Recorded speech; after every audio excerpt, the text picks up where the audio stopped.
Hello, and welcome to the morning after. We have a great show ahead, so stick around.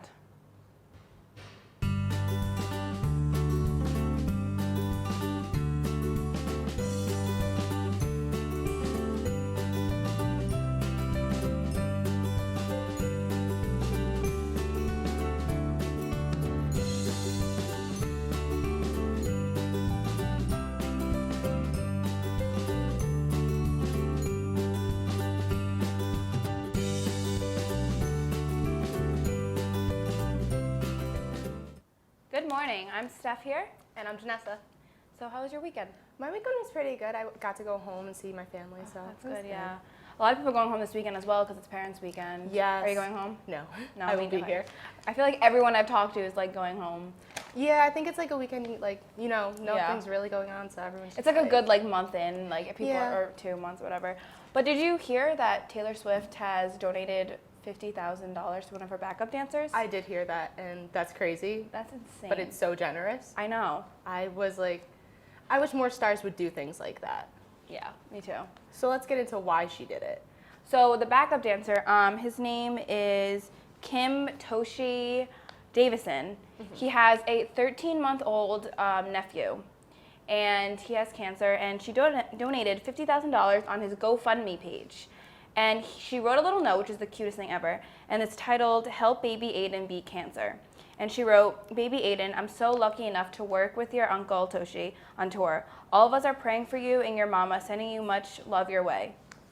How nice is that? It was so sweet. Actually, her mom responded saying, "Taylor, when I see you, I'm going to give you the biggest hug and kiss ever."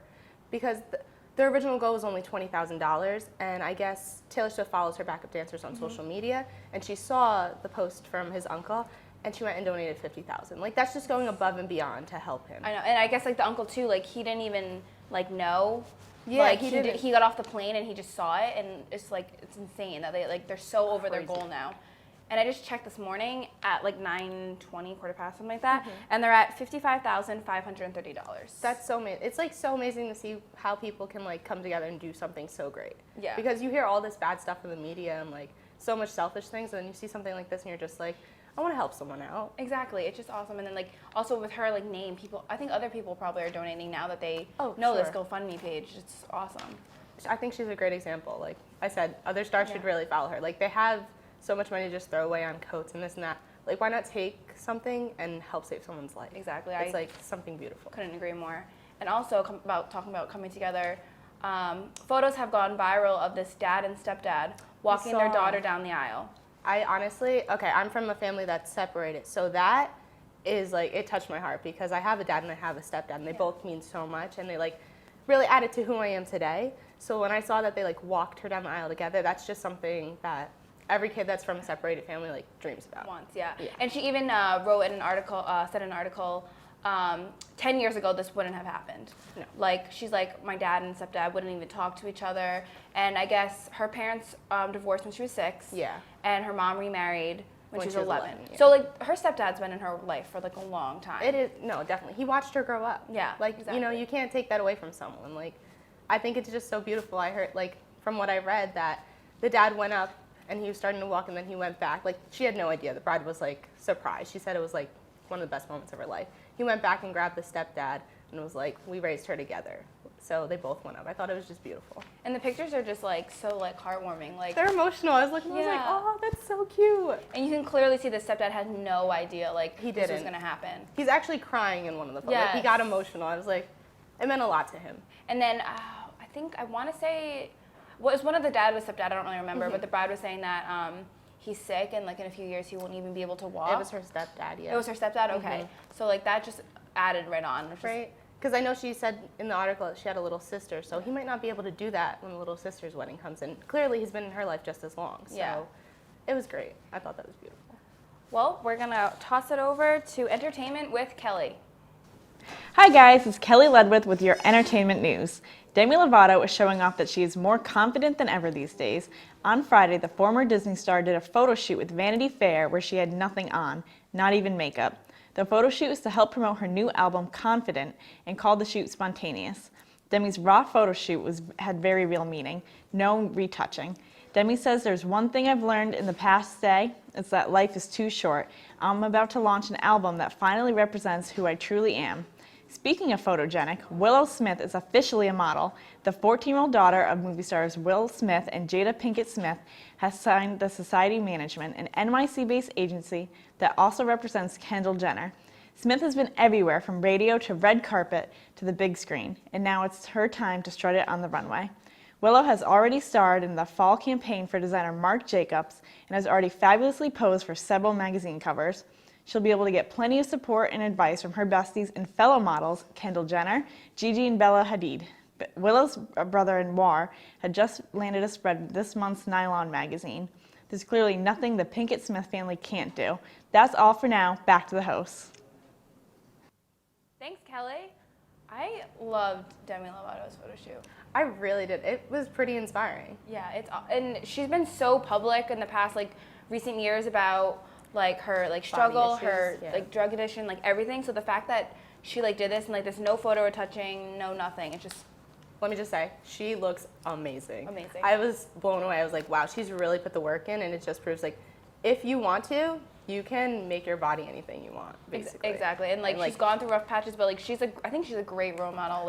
Amazing. Showing that she's come over this and she's able to she's be this is my body. Yeah, she's literally come out stronger, and on top of it, I love that so much girls in the media are looking to these girls who've gotten their bodies contoured here, or lipoed here, and then you have Demi who she's really be yourself, embrace what you have, and own it.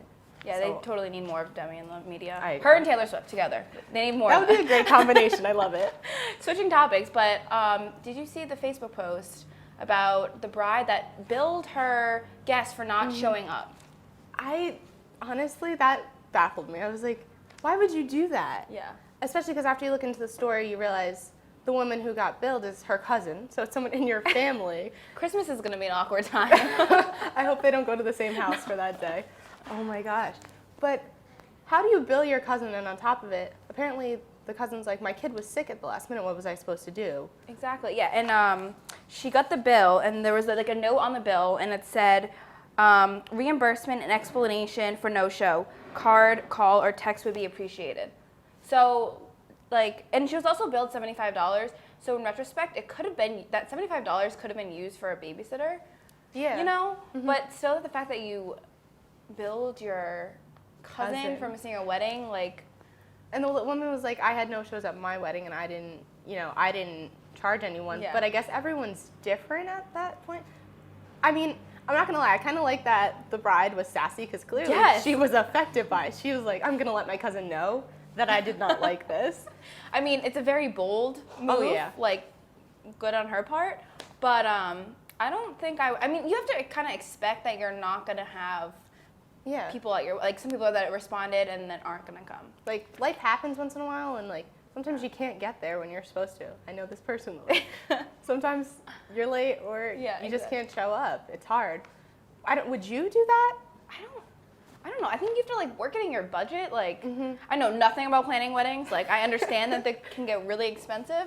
Oh yeah, apparently. But I don't think I would, especially if it was my family member. I don't think I would. Would you? I don't think I would either, because first of all, I mean, maybe if they were called me and said, hey, I can't make it, I'd be like, okay, I'm upset you're not here, because I'm really close with my cousins. Yeah. So if they were last minute, I can't come, I'd be like, I'm upset, but I wouldn't go as far to bill them. Yeah. I just think, I don't know, maybe it depends on how close they are. Yeah, I know. I was thinking we don't really know their background. Who knows if they're actually really close. So the bride there's two sides for every story. Yes. So she must have something, but maybe they just didn't get along growing up, and she was like, I don't like her anyway, so. Yeah, I know. I don't wonder what the other family members think. The other thing is, as a cousin, would you take your problem to Facebook, though, or would you just resolve it with your cousin? Yeah, I don't think I would. That was another bold move. It's just I feel it's very back and forth between them two, and it's not they need to sit down and But I mean, she's got a lot of attention from it. Oh yeah, she had a bunch of people wanting to interview her, which just shows you how crazy the media is. You missed a wedding, and so now we have everyone who wants to report on it. Well, now I know I'm not ever gonna miss a wedding that I'm invited to, or bill someone. Yes, but we're gonna toss it over to Mike Delgado with a food package. Thanks, guys. Mike here, and I really need to get some of these Doritos sweet spicy chili chips. I guess you could say it's my weakness food. And because of that, I decided it was okay to go into the piazza and ask people what their weakness foods were. So what is the food that you would consider your weakness? I'd have to go with Chipotle All right, why is Chipotle? because it's just delicious and I could eat it every single day of my life. French fries, because they're the perfect comfort. I'd say my weakness food would be honey barbecue Fritos, the twisted ones. Just because they're so crunchy and delicious. What is it about the flavor honey barbecue as opposed to regular Fritos? Well, honey barbecue has a little more tang. The regular Fritos are a little dry, but the honey barbecue ones, you don't taste the sodium as much, and they're just overall a great snack. Definitely my aunt's brownies. The way she makes them, so gooey, and they just melt in my mouth. Warm with some milk. Most likely broccoli. Why broccoli? That's an unusual choice. Well, because when I'm eating it, you eat like little trees, and I feel like a giant. I would have to say pasta. There's so many different things you can do with it. You can have it with sauce, Alfredo, anything. It's really good. What food would you consider to be your weakness? I see you got a big pile of spinach over there. Is that it? On the contrary, it would be white powdered donuts. All right, I guess we all have a weakness food, huh? All right. I'm never going to be able to get this. All right, back to you guys in the piazza. Thanks, Mike. We're going to toss it over to a quick break, but come back. We'll be here. Welcome to A Sheer Sensation, North Haven's premier cosmetology service, located at 140 Washington Avenue, minutes from Hamden. We offer an array of services, from basic cuts and colors to lash extensions and formaldehyde-free keratin treatments. We also provide hair chalk and styling for men. When you spend $60, your Q card will get you 10% off. Call us at 203-239-6477 to make your next appointment at A Sheer Sensation.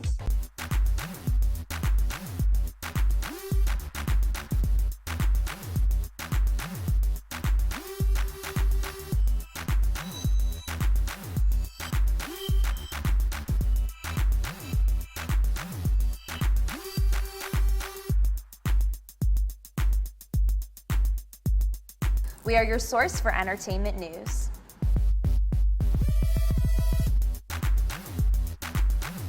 So, what is your weakness food? Going off of Honestly, Mike's package, that was wonderful. Anything sweet. Nutella's number one. Ice cream's number two. You like name it. If it's sweet, I'll eat it. Quesadillas. Those are really good. I actually love See, them. I'm not a sweet person. You're not? No. What's your weakness? I don't really know. If I had to like pick one right now, I'm thinking penne alla vodka from Eli's. Oh, that sounds really good. But maybe that's just because it's like the most convenient thing here, Very like close. down the street. But so Let's talk about Honey Boo Boo. Speaking Yes. of sweet things and Touché. not so sweet at the same time. it's a sore subject for that. Agreed. But her rap music video or Who knew family music video? Yeah, because it's like Honey Boo Boos, but yet her sister's in it, her brother's in it, her mom's in it. Like they're all singing and I don't get moving around. There's some random guy in it dancing like this too. I think it's maybe the producer of the music video. I don't know. Okay, I like kids are cute, they're great. Yeah. But I'm not gonna lie, I didn't even understand what she was saying in it. Yeah. It was like bumbling. Just I was like, oh, why would you do this? I feel like they're trying to like get their second of 15 minutes of fame. Yeah. Like they're just like, I mean, because their show was canceled last year, I want to say. Mhm. So, and then now they're trying to like, they sent this music video out. Maybe they want like another show. I don't know. I mean, it was funny, clever. I mean, hey, I guess as a kid, I would have loved to have a music video. She's I'm so sure, funny though. 'Cause I'm sure Honey Boo was enjoying it. She's like, I'm a music star, I'm a rapper. Yeah. Did she got her name Honey Boo Boo from Toddler and Tiaras, correct? Yes, I'm pretty sure that's how it happened because her Okay. real name's Alana. Yeah. So she started on Toddler and Tiaras, and then she had her own show. I don't actually know what it was called because I didn't watch it. I think it was just called Honey Boo Boo, right? I think so. I think Is so it too. right? But like I think from what I think I remember reading, like her like mom was like a good mom. Like she like took all the proceeds from the show and like put them in like separate bank accounts for like her kids It's and better like than the moms on Teen Moms who take it and go get plastic surgery. oh my god, that's like a whole different story. It's so bad. So like I think so it's kind of sad when the show was canceled? Because I've seen a few episodes, and they were kind of funny. Like, they were a really funny family. See, I never got drawn into it. I watched Toddlers in Tiara once or twice. I was like, okay, like, I don't know. I don't want to ever dress up my child like that. I don't want to have children, but No. that's a different story.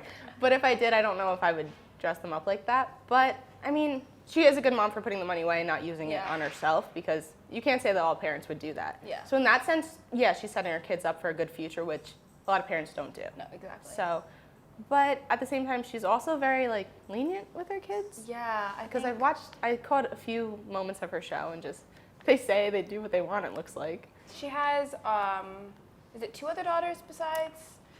I want to say. See, I know she has a son. I know she has another daughter. I don't know if there's another daughter. Maybe I'm mixing the son with another daughter. Yeah. So I know she has like 2 other kids, and she's also a grandma. One of her kids has a kid. So then she might have an older daughter, because the ones in the video were young. pretty much in their teens. Yeah. Like, So So I think they should probably. If they did a little special. Yeah. Like an hour-long special, that would be really good. Yeah. Okay. To update us on where she is, Exactly. like what's happened since then. Yeah. Why not?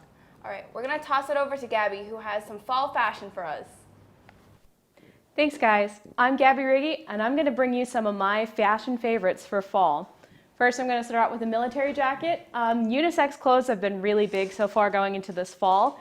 If you want to dress it up a little bit, make it a little more feminine, pastel colors and lace would look really nice under it. But if you want to keep the unisex look, I definitely recommend a denim shirt. My second item that I love wearing in the fall is this t-shirt dress from Forever 21. Long enough that it hits the knees so you won't get too cold. It's definitely a really fun playground for accessories. If you want to wear a big scarf, a hat, some chunky boots, it's definitely a fun place, especially in a neutral stripe like this. You get the opportunity to mix and match it with a bunch of different ways, so it's a really versatile piece in your closet. The last thing, what New England fall girl doesn't have a flannel in her closet? I would be remiss if I didn't mention one.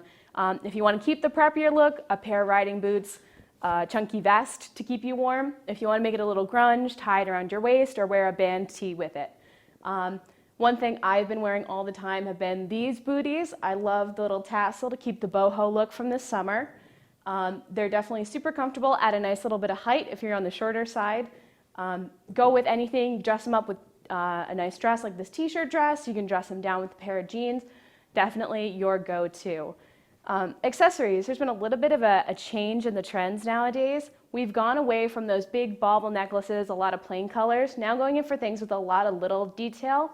The like more Victorian, softer colors are there to kind of balance out these more bulkier and masculine looking pieces. So if you want to wear one of these, you know, you can make it a little more feminine with some of these softer accessories. If you have more of a fancy occasion coming up, I definitely recommend jewel tones. Jewel tones look gorgeous on any body shape, on any skin tone. Those emeralds, those dark blues, gorgeous with anything. And to finish it off, I definitely recommend some of these NYX products, some of these maroons, dark reds. Gorgeous, gorgeous. Definitely add that last pop of fall. I think with some of my fall fashion favorites, you'll be all set for Instagram. Back to you guys in the piazza. Thanks, Gabbi. I'm really gonna take some of those fall fashion ideas. Definitely. Especially that like cold, like just came in out of nowhere. I don't know. I left my winter jacket at home too. Me too. So I'm really upset. I know. It was like so hot last week, and then now it's like freezing. Just totally flipped. But no late speaking of transition. being cold, now I'm switching over to hot coffee too. Not iced coffee. See, it doesn't matter what time of year it is, I will always get iced coffee. I don't know why. It could be like below freezing, and I still want iced coffee. It's just so nice. Speaking of coffee though, too, we're actually gonna have a shortage of coffee. That scares me, because most of my like routine is to grab coffee in the morning or something to like keep me up. I don't know what I would drink if it wasn't coffee. Exactly. I literally need coffee in the morning, or else I would get like a really bad headache. Yeah, I'm not like a soda person, so like I know that has caffeine in it, but I wouldn't. That's not my go-to, especially in the morning. It's like come to the point that like I sit in like the Aubon line in the caf, and like my coffee is literally sitting on the counter by the time I get there, because like I just go there like 2-3 times. So they already know you. It's. I love that you walk up there just like, oh, okay, I have you, I got you, and I'm like, Yep. oh, okay, good, great. Exactly. I think there was a report in Bloomberg that that's where it originally came from, and the CEO of Illy, which is based in Italy, she said sooner or later, in months or years, we'll have to make a bold decision about what to do. We don't know where this coffee is going to come from. it's kind of like, it's coming from the CEO of Illy saying this. It's kind of just like what's gonna happen? I don't know. And then someone else said, we need to fix this. And then their response was, we don't exactly know how to fix it. Exactly, because they said it was just like a lot more people are drinking coffee, so it's a higher consumption. It definitely went up. Climate change is really affecting how farmers are making coffee.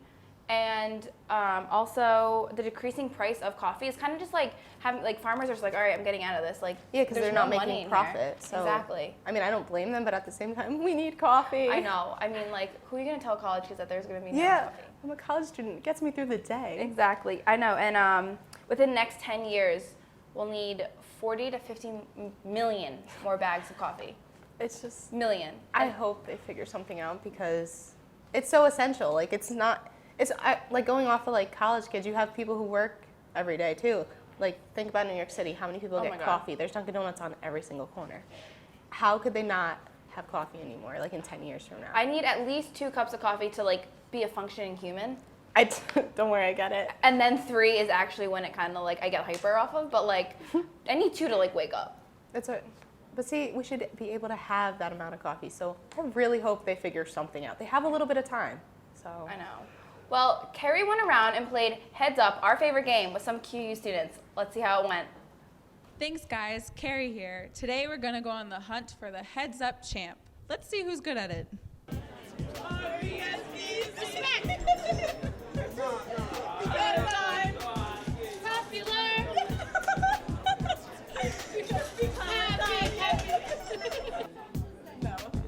No, sorry.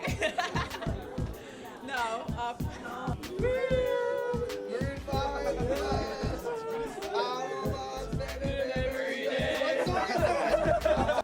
I'm bringing sexy back. Yeah. Yeah. But we need the song. One love. There's a name.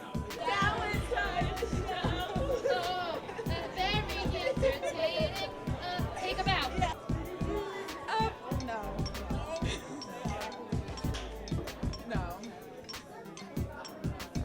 No. She's strong. Beethoven's a 6.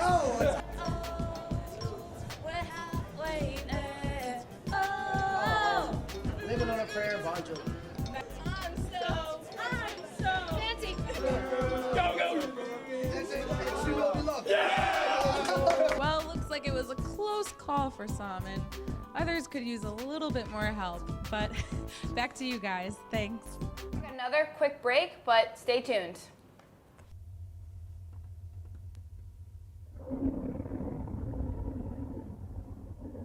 I could really go for a Ray and Mike sub right now. Come to Ray and Mike's and try our Philly chicken with cheese for just over $4, giant cheesesteak subs, and mouth-watering boar's head sandwiches for as low as $4.75. Q-Cash accepted just a mile down the road on Whitney, here at Ray and Mike's.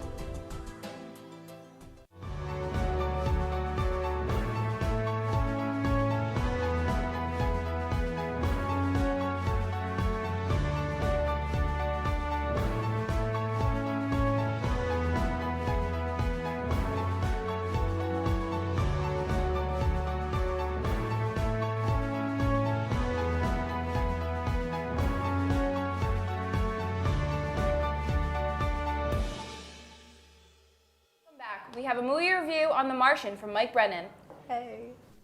Thanks, guys. One of the primal fears of mankind is loneliness. A person who can't communicate with others will eventually drive himself insane. Ridley Scott's The Martian, based on the best-selling novel by Andy Weir, delves into this fear and how resourceful one must be to survive somewhere unlike any other place on Earth. It's about an astronaut named Mark Watney, played by Matt Damon, who's left on Mars by himself after his crew escapes since they think he died during a severe storm. With limited amounts of oxygen and food, Mark must find a way to communicate to NASA headquarters and his crew that he is alive and have them pick him up. The plot can be described as a space version of Castaway, where Tom Hanks was stranded on an island and needed to get home. But while Hanks' character was able to be resourceful with his undelivered FedEx packages, Matt Damon's character is a botanist and figures out that the only way to live beyond a few Earth months is to cultivate crops in a place with little oxygen. It's also a much more ensemble piece than the trailer suggested, with Chiwetel Ejiofor, Jessica Chastain, and other big stars playing members of NASA. Other than a few characters, there really isn't that much development for them, with the plot basically being focused on Mark's survival and the plan to get him back home. This is especially noticeable in one scene where Mark is tearfully saying his goodbyes to his parents when he thinks he is dying, but his parents never show up in the entire film, let alone anyone who is close to him. The light character development can be forgiven, however, because of how entertaining and captivating the plot is. It's clear that Ridley Scott and the rest of the filmmakers did their homework when dealing with the complicated math and lingo of space engineers. How much of this credit should be given to them, I don't know. I haven't read the original novel. The film is beautiful and looked exceptionally well. I have no idea how they created the illusion that he was on Mars, but it really felt like he was there. The way the sand moved, the storm's textures, and how red the land was. There's no other place like it on Earth. I'd be curious to see how they pulled it off. Overall, this movie's fantastic, but it is difficult to talk about without spoiling anything. Much of the excitement is about whether Mark will be able to do something about his situation and if Mission Control can get him back. I just want people to know how smart, engaging, and fun this movie is. I highly recommend it. Back to you guys in the Piazza. Thanks, Mike. Right now we're here with Alissa, the stage manager of QU Theater. Welcome. Great to have you. Thank you for having me. No problem. Thank you for so coming. you have a show coming up. Yes. It's, sorry, what's the name? The Servant of Two Masters. Ooh, what's it about? Yeah, it is about a servant Truffaldino who tries to scheme both servants. So he's a master of one servant and then takes on the work of another servant, and then it just kind of colossals into like this comedy show and like the ladder of like schemes, and it's just great. It's hilarious. That is so. That sounds good. That actually does. So when are the dates? So it goes up October 15th through the 18th. The 15th, 16th, and 17th performances are at 7:30, and then Sunday is at 2 o'clock in Buckman. Where can we get our tickets? If you go on www.quinnipiac.theater/theater-tickets, they're $10 for students and $15 for general. Okay. Can you buy tickets at the door, or can you reserve them online? You can. It would be better to reserve tickets beforehand. And you can pay there. Yes. All right. Yeah, that's not a bad idea. So how big is your crew? Because you're stage manager. Yes. So there's besides the people on stage, there's also like a bunch behind. So we have 12 actors. We have 2 directors who are professors at the show. Oh, cool. We have an assistant director who's also a student, Maggie Pino. Then we also have a costume designer, a stagehand, and ASMs. A lot goes into a production. Wow. So you're like the main person though, that you're like telling them like do this, do that, like lights. I'm kind of, if you look at it as like a head trafficker, I kind of have everyone going through me, and I kind of keep everything sane. Organized. Yes. Yeah. So what's the hardest part about putting on a play? The hardest part about putting on a play? Probably scheduling everything with all 12 actors and trying to get everyone together at one point. Yeah, that can must be kind hard. of seem, sometimes it's a little difficult. But How did you pick this play? Do you guys like get like scripts that you read through, or like do you get a list of like what you can like choose, or just? So for main stage theater, I don't get to choose the date of the plays, and neither does the cast. It's the professors. Okay. There is a theater organization called Fourth Wall where students put it on, and then we get to actually choose that play and then direct that play. Yeah. Oh, cool. Which is great. So it's like all student run and Yeah. everything. So, It's another opportunity to get involved here at QU. Do you guys meet on a certain day if like anyone wanted to join it? For QU theater main stage? For Fourth Wall. For Fourth Wall. So usually Fourth Wall is in the spring, and then you can go to the meetings, and actually they're held, meetings are held now. Oh. So you can get involved and you can meet, and then you can figure out if you want to audition, if you want to help direct, and get involved. How rehearsals going for the show? Hectic? Very well, yeah. Hectic to say the least, yeah. But it's great. The cast is hilarious. There's never a dull moment. It's wonderful. It seems like fun because one of my friends is in your play, and her Mhm. Snapchats whenever she's at Yeah. practice, they always seem like you guys are having a great time and working hard. Yeah. So it looks great. There's a lot of improv in the show, so of course the actors are just going nuts, and I have to keep them tame. Like remind them, guys, kind of really guys, got to get work done. focus, but yeah. Well, thank you so much for coming today. Thank you for having me. Again, It's great meeting you. If you want to see the play, it's October 15th to the 18th. Yes. All right. And if you want to join TMA, we film at 10 o'clock on the Piazza, and we meet Tuesday nights at 9:15. Thanks for watching. Bye, guys.